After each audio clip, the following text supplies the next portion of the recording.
I have been hanging out a lot with a wedding planner, and that's because we are working towards a project, a wedding that is coming up in September. And the reason why I've been spending a lot of time together is because we've been going around looking at different venues, unconventional venues. And so these are places that I've had to see myself for the first time, some places in Abuja that haven't been shot in before. And so I was curious and I thought it would be nice to get to see these other locations. One of the benefits or joyful side effects of hanging out with this wedding planner is that we've been trading war stories or horror stories, and I've come across some, what should I say, case studies or experiences that I think all of us can learn from, and that is what I'm going to share on the podcast today and on the recording tomorrow.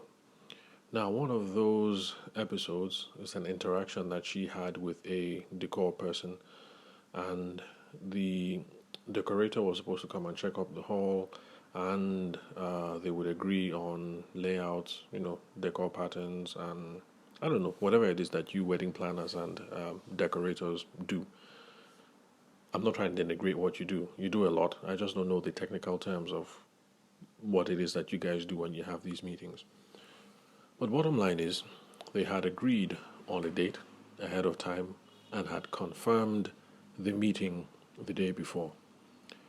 And wedding planner, excuse me. So my friend, the wedding planner, shows up at the venue and is waiting for the decorator, and the decorator doesn't show. And so she called, and the decorator started talking about how it rained in the morning, so her body is cold, and so because of that, she can't come out. Now, granted, the weather in Abuja has been really cold this past couple of days, early mornings, especially when it rains throughout the night.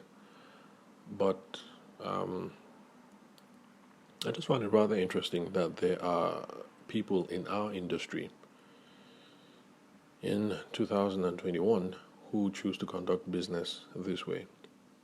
You've met with a client, you guys have come to terms, deposits have been paid, and commitments have been agreed upon. And then, when the time comes for you to fulfill on some of these primary obligations, your excuse is, it's cold, my body is paining me, and so I can't come out today. Now, this is not to say that you shouldn't have health challenges, because you can't anticipate when health challenges are going to come, but there is a certain measure of professionalism that we ought to bring to how we conduct ourselves as wedding and event industry professionals. If you'd like to know about more of that in detail, you can just stop the recording now, head up to the menu, scroll back a couple of episodes, and you'll see all the episodes that have been highlighted, professionalism in any way, and then you will get to hear some more in detail about what I think about the subject. However, if you're not going to do that and you're going to hang on here, let's just discuss this specific instance. Now, assuming that you have a health challenge, that means you're not going to be able to make a meeting. The more professional thing to do would be to let the other person know as soon as you reasonably can. Now, in this case where you're having severe body pains because of inclement weather, my assumption is that you would send that message first thing in the morning, or you would call out first thing in the morning. And you would say, Madam, so and so, or dear client, we had agreed for 10 o'clock today. I'm sorry, I'm not going to be able to make the meeting today at 10 o'clock because I'm under the weather. Please give me until about 2 or 3 in the afternoon, and I will reach out so that we can reconfirm the appointment for another day. So it would be nice if, excuse me, it would be nice if you make a phone call with that as the agenda. But assuming that you don't want to go through the hassle of making the phone call because you don't want to be pressured into attending the meeting because of your health challenges, then that SMS is a decent thing to do, at least by Abuja standards.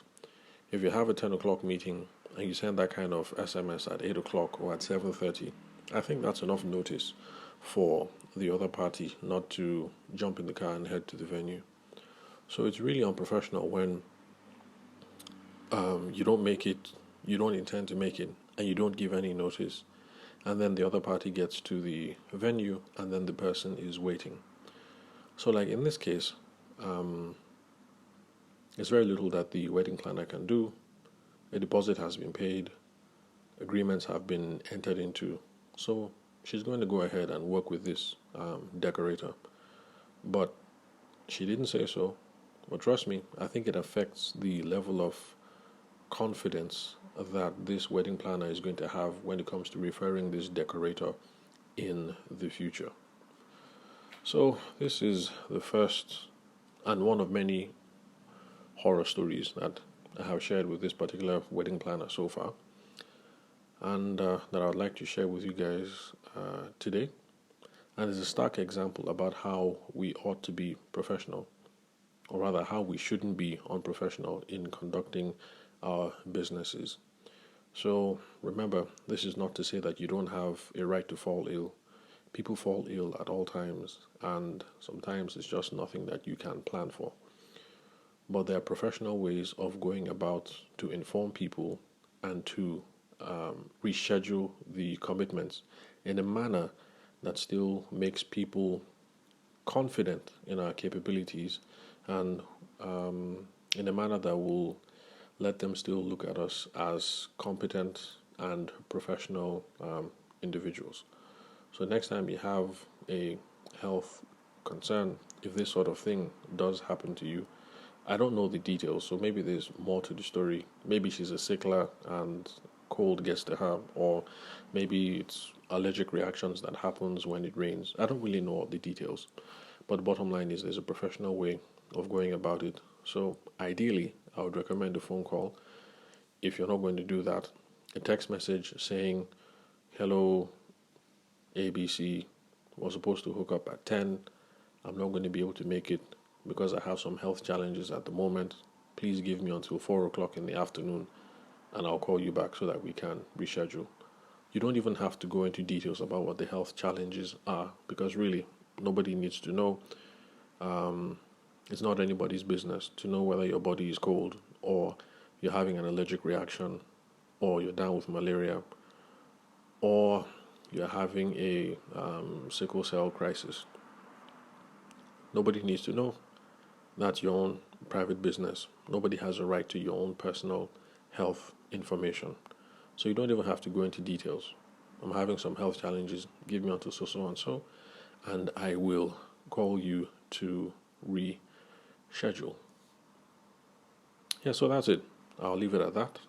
Already close to the 10-minute mark, and on the recording tomorrow, I'll share another horror story that I heard from this wedding planner, and should be another example about how we ought to conduct ourselves better as wedding and event industry professionals. So thank you very much, guys, for listening to the podcast. I'm your host, Abuja-based event and wedding photographer, Tavishima Ayede. I will catch you guys at the next recording.